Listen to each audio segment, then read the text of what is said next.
My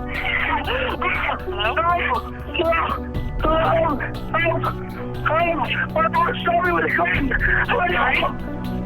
My mom shot me with a gun. You're talking too fast. I can't understand you. And she just shot me right now. I'm bleeding. Away from the house and away from where your mom can see you, okay? Okay. But my brother's in there. Please hurry up, please. My brother's in there. Okay, sir, hold on. I'm going to get the sheriff's department on the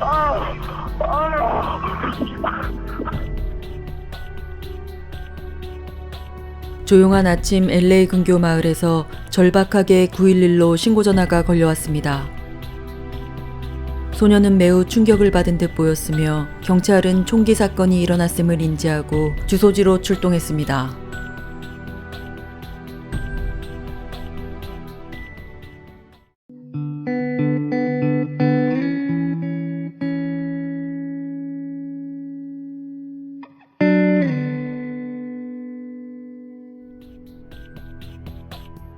LA에서 40분 정도 떨어진 더스틴에는 토니 가족이 살고 있었습니다. 필리핀에서 이민 오신 토니의 부모님은 첫눈에 반해 결혼까지 하셨으며 이 사랑은 변함없이 18년을 이어오고 있었습니다. 가족의 친구들이나 이웃은 토니 가족을 매우 부러워했는데 특히 아버지 앤토니오는 아내를 극진히 보살폈으며 그녀를 진심으로 사랑하는 것을 느낄 수 있었다고 했습니다. 토니는 이제 16살이 되었고 동생 알폰소는 9살이 되었습니다. 토니는 자라면서 부모님이 싸우는 모습을 한 번도 본 적이 없다고 증언했으며 건강한 가정에서 태어난 것을 늘 감사하며 살았다고 전했습니다. 그러나 7개월 전 어머니 애나 마리아는 컨디션이 좋지 않아 아버지와 함께 병원을 방문해서 정밀 검사를 받았는데 유방암 2기로 밝혀지면서 가족은 현재 어려운 시기를 보내고 있었습니다. 소식을 전해 들은 외할머니는 필리핀에서 미국으로 건너오셨고 43살의 딸 애나 마리아를 간호하면서 아이들을 챙겼습니다. 딸은 항암 치료를 받으면서도 늘 밝은 모습을 유지했으며 사위 앤토니오는 더욱더 아내를 챙겼습니다. 그러나 애나 마리아의 병세는 점점 나빠지면서 몇 주 전부터는 더 힘이 없어 보였습니다.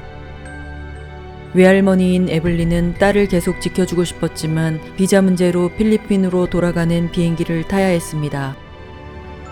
비행기 안에서 에블린은 흐르는 눈물을 닦으며 딸이 잘 견뎌내기를 기도했습니다.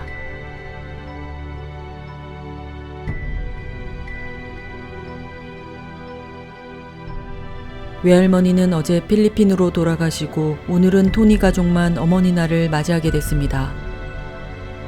토니는 9시쯤에 동생 웃음소리에 눈을 떠 가족들의 소리가 들리는 주방 쪽으로 걸어갔습니다.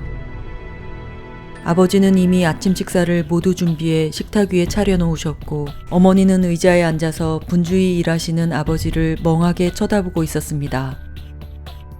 토니와 알폰소는 어머니께 준비한 선물을 드렸는데 애나 마리아의 눈은 힘없이 천천히 움직이고 있었습니다.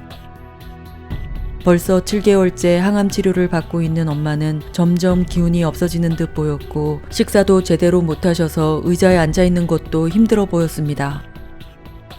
애나 마리아를 지켜보던 남편 앤토니오는 침대에 가서 쉬는 게 좋을 것 같다고 말하고 그녀를 부축해서 안방 침대에 눕히고 거실로 나왔습니다.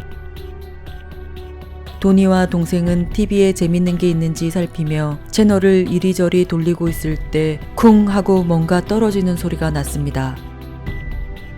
토니는 안방 벽에 걸려있는 TV가 떨어지는 소리라고 순간 생각했지만 동생이 화약 냄새 같은 것이 난다고 말해 아버지와 토니, 동생은 모두 안방으로 달려갔습니다.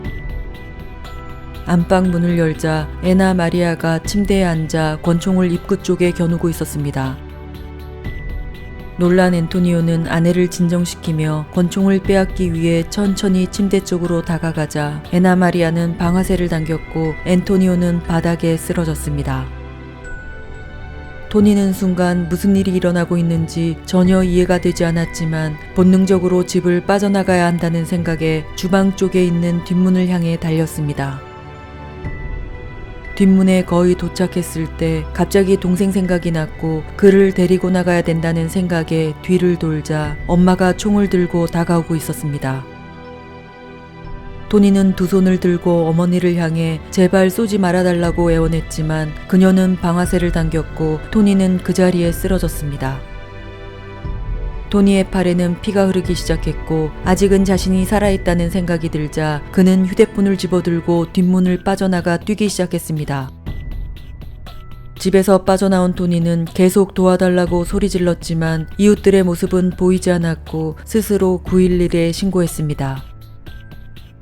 피가 흐르는 팔을 잡고 토니는 옆집으로 달려가 문을 두드리며 도움을 요청했고 이웃집 여자는 놀라서 토니를 집으로 데리고 들어갔습니다.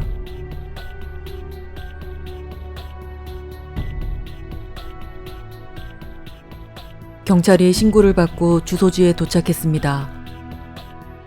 도착한 집 앞은 총기 사건이 일어난 집이라고는 생각할 수 없을 정도로 조용했으며 집 앞에는 아무도 없어 더 긴장이 되었습니다.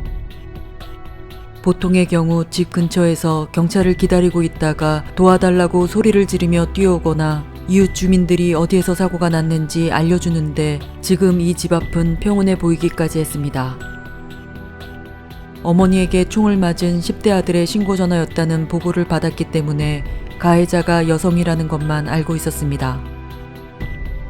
사건이 일어난 집 건너편에 경찰차를 세우고 상황을 파악하기 위해 주위를 둘러보고 있을 때 오른편에서 어떤 여자가 손에 무언가를 들고 뛰어오고 있었습니다. 경찰 테드는 손을 들라고 소리 질렀지만 여자는 계속 무언가를 소리 지르며 가까이 다가오고 있었습니다. 가해자가 여성이라는 생각과 뛰어오는 여자의 손에 총이 들려있는 것 같다는 생각에 경찰은 총을 먼저 쏴야 할지를 판단해야 했습니다. 손을 들라고 다시 한번 경고하자 여자는 손을 머리 위로 들었고 그녀의 손에는 무선 전화기가 들려 있었습니다. 여자는 오른쪽 집을 가리키며 저 집이 사건이 일어난 집이라고 외쳤습니다. 뛰어온 여자는 이웃집에 사는 여자로 그녀 역시 경찰에 신고하고 경찰이 오기만을 기다리고 있던 상태였습니다. 곧 여러 대의 경찰차가 토니 집을 둘러싸기 시작했고 토니는 응급처치를 받으면서도 계속 동생이 집안에 있다고 경찰에게 이야기했습니다. 집을 둘러싸고 있던 경찰의 눈에 어린 소년이 걸어나온 것이 보였습니다. 그러나 아이의 손에는 큰 총이 들려 있었고 경찰들은 모두 긴장한 상태로 총을 바닥에 떨어뜨리라고 소리질렀습니다. 아이는 표정 없는 얼굴로 경찰을 쳐다보고 있었고 다시 한번 경찰은 큰 소리로 경고했습니다. 3번의 경고에도 총을 바닥으로 떨어뜨리지 않으면 다른 사람의 안전을 위해 아이를 공격해야 하는 상황이었습니다. 아이는 움직이지 않고 멍하게 경찰을 쳐다보고 있었고 이웃집 여자가 총을 버리라고 소리질렀습니다. 그제서야 아이는 총을 버리고 이웃집 여자에게로 달려갔으며 여자는 아이를 안아 자신의 집으로 데리고 갔습니다. 경찰은 이제 집 안으로 진입을 시도했습니다.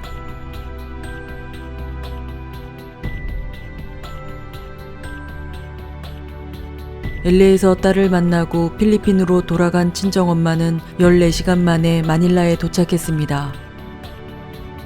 장거리 여행 탓에 피곤이 몰려왔지만 이제 곧 집에 도착한다는 생각에 공항에서 발걸음을 재촉했습니다. 공항을 빠져나가려고 하는 순간 사위 앤토니오의 아들을 우연히 만났습니다. 앤토니오는 애나 마리아와 결혼하기 전 한 번 이혼한 경력이 있었는데 전 부인과의 사이에서 아들이 한 명 있었고 그 아들은 마닐라에 살고 있었습니다. 에블린은 앤토니오 아들을 공항에서 보게 되어 반가운 마음에 달려가 인사를 했습니다. 그러나 앤토니오의 아들은 화가 난 표정으로 소식 듣지 못했냐며 따지듯 물었습니다. 에블린은 무슨 말인지 몰라 무슨 일이 있냐고 되물었고 그는 애나 마리아가 자신의 아버지를 총으로 쐈으며 토니도 총에 맞았다는 소식을 들려주었습니다. 에블린은 이게 무슨 소린지 도대체 믿을 수가 없었지만 다리에 힘이 풀려 털썩 주저앉고 말았습니다. 그가 하는 말이 무슨 소린지 이해할 수 없었지만 뭔가 큰일이 일어났다는 생각이 들면서 정신을 차리고 다시 급하게 LA로 가는 비행기편을 찾기 시작했고 비행기에 올랐습니다.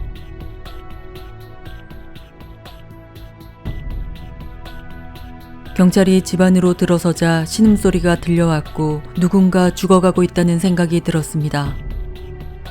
신음소리를 따라 걸어간 방 안에는 2명의 남자가 서로 부둥켜 안고 있었는데 바닥에는 피가 흥건했습니다. 그들의 얼굴은 바닥 쪽으로 향해 있었는데 경찰이 나이가 있는 남자의 맥박을 잡았지만 뛰지 않았습니다. 그 옆에 있던 젊은 남자가 감고 있던 눈을 조용히 떠 그가 생존해 있음을 알 수 있었습니다. 놀란 경찰은 누가 총을 쐈냐고 물었고 그 젊은 남자는 자신이라고 답했습니다.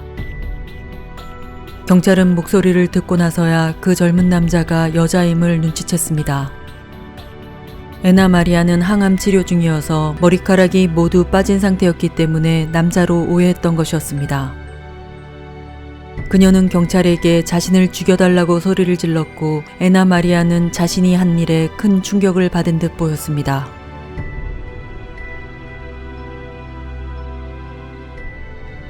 병원으로 실려간 토니는 심장을 빗맞아 겨드랑이 위쪽에 총상을 입었지만 사망할 수도 있었던 상황임을 짐작할 수 있었습니다.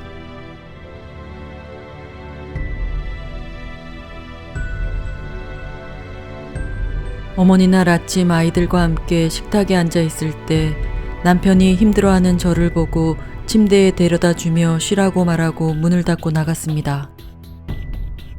저는 남편이 나가자 조용히 총을 꺼내 천장에 한 발 쐈습니다. 그래야 남편과 아이들을 방으로 유인할 수 있을 것 같았기 때문입니다. 남편이 먼저 방문을 열고 들어와서 방아쇠를 당겼습니다. 남편이 바닥에 쓰러졌고 두 아들도 죽일 생각이었습니다. 저와 함께 가족들을 모두 죽여 함께 끝내고 싶었습니다. 제가 암으로 죽으면 가족들이 슬퍼할 텐데 모두 다 같이 죽어 가족의 슬픔을 덜어주고 싶었습니다. 그녀는 자살하기 위해 목을 총으로 쐈지만 총알이 없어 생존할 수 있었습니다.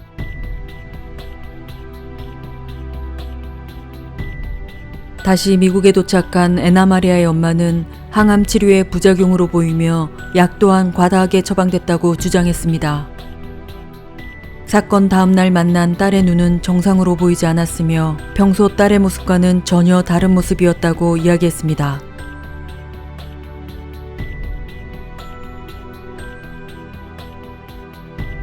총소리를 듣고 방으로 들어갔을 때 엄마가 아빠를 쏘고 도망가는 형을 따라가서 형에게도 총을 쐈어요. 저는 방 구석으로 가서 몸을 숨기고 베개로 얼굴을 감싸고 있었어요. 엄마가 다시 방으로 돌아와 바닥에 앉아 목 쪽에 총을 대고 쐈는데 총알이 없는지 검은색 파우더만 나왔습니다. 저는 엄마에게 다가가 진정하라고 엄마를 달랬지만 엄마는 진정하지 못하고 계속 횡설수설 이상한 이야기를 했습니다. 저는 재빨리 엄마 손에 있는 총을 빼앗았을 때 경찰차 소리가 들려왔어요. 저는 총을 들고 집 밖으로 뛰어나갔고 경찰이 총을 던지라고 소리질러 총을 바닥에 떨어뜨렸습니다.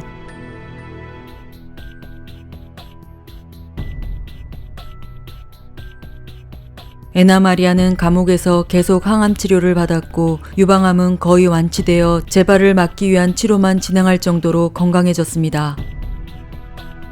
그녀가 건강을 회복하자 2013년 재판이 진행되었습니다. 애나 마리아의 변호사는 그녀가 강력한 항암 치료제를 복용하면서 부작용으로 정신이 나간 상태에서 살인을 했기 때문에 심신미약을 주장했습니다. 그러나 배심원들은 변호사의 주장을 받아들이지 않았는데 그녀가 2주 동안이나 살인을 실행하기 위해 준비하고 계획했다는 점이 심신미약 상태가 아니라는 결론을 내렸습니다. 애나 마리아는 40년 후 가석방의 기회가 주어지는 종신형을 선고받았습니다.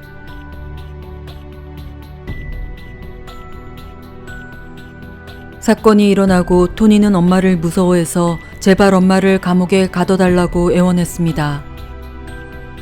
그는 엄마 이름만 들어도 화를 내며 감정을 다스리지 못하는 지경에 이르렀지만 3년이 지나고 난 뒤 엄마가 항암 치료의 부작용으로 아빠를 살해했을 수도 있다고 생각했습니다. 토니와 알폰소는 사건이 일어나고 3년이 지나서야 엄마를 면회하기로 결심하고 감옥을 찾아갔습니다.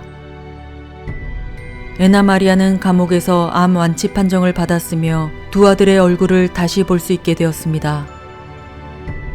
그러나 행복했던 가정은 산산이 부서졌고 두 아이들은 씻을 수 없는 상처를 안고 지금도 살아가고 있습니다.